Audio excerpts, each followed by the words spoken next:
Secercah harapan mulai terlihat di Kabupaten Aceh Tamiang pasca banjir bandang yang terjadi akhir November lalu. Seorang ibu pemilik kios sembako menahan tangis menceritakan perjuangannya bertahan di tengah bencana sembari menyambung hidup. Dan berikut liputan jurnalis Kompas TV, Dipo Nurbahagia dan juru kamera Heri Ardi.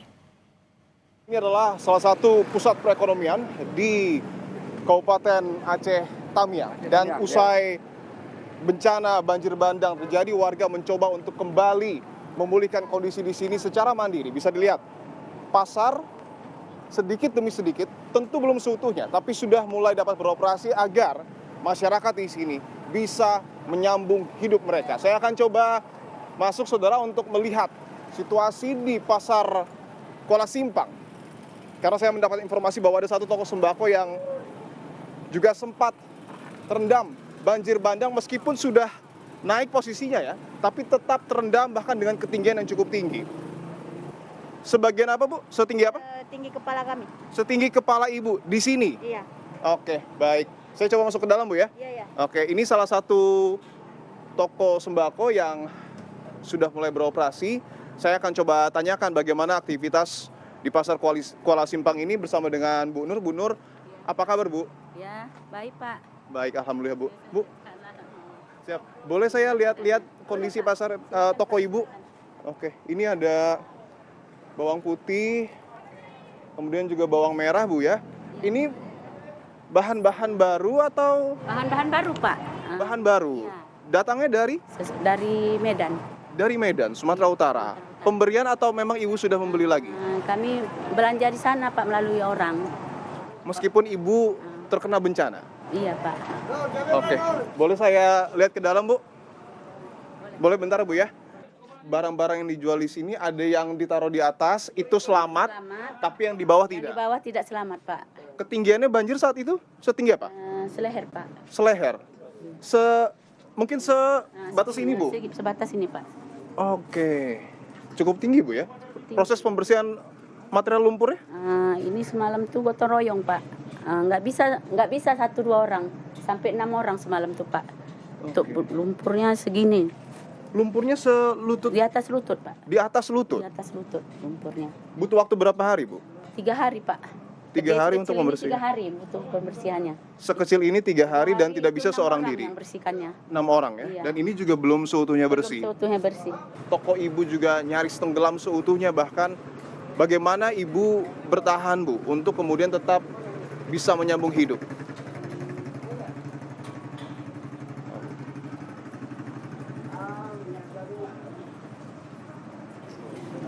Mana barang yang selamat tuh, itu yang kami jual Pak, untuk menyambung hidup.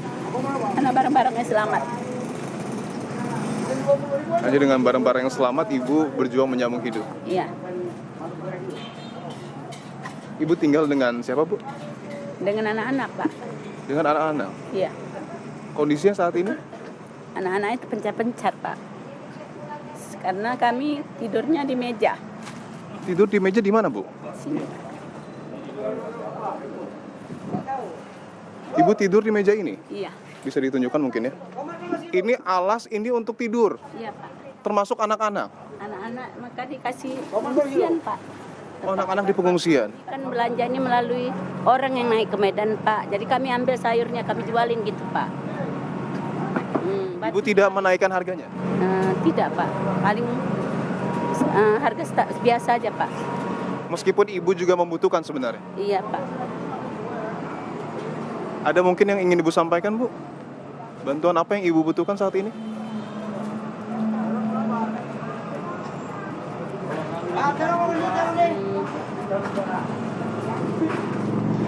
Tidak tahu Pak, karena tempat tinggal pun nggak ada Pak.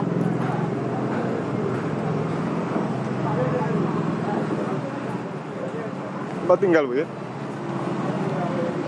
Iya Pak. Ibu rumahnya di Kota Lintang Pak. Di Kota Kota Lintang Lintang. itu yang paling dasar Pak banjirnya. Banyak rumah yang hanyut, tapi rumah saya tidak hanyut. Cuman Pak kan belum bisa dimasuki karena lumpurnya segini Pak.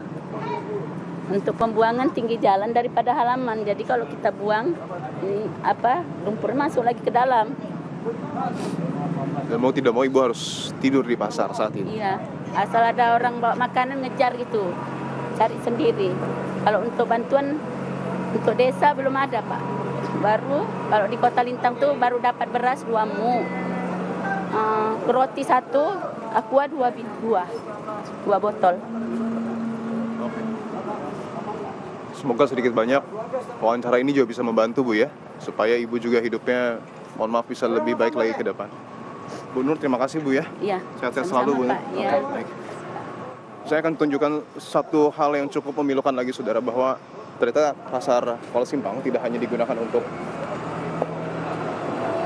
berjualan bahan-bahan pokok, tetapi juga di atasnya ada pengungsian. Saya akan tunjukkan.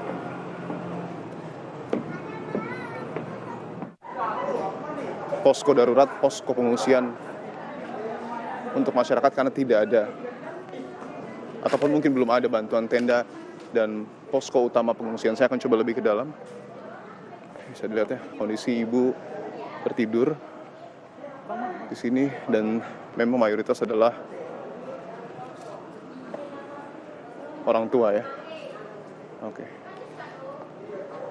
Tentu ini menjadi perhatian saudara, karena meskipun sedikit demi sedikit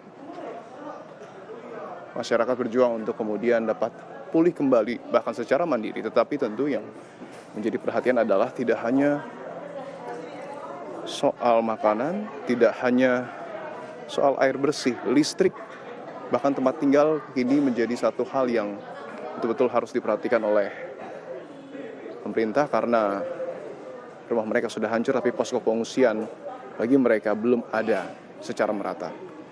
Saya akan terus melaporkan dari Kabupaten Aceh Tamiang, Provinsi Aceh. Saya Diperbagi dan juga juru kamera Heriardi melaporkan langsung dari Provinsi Aceh.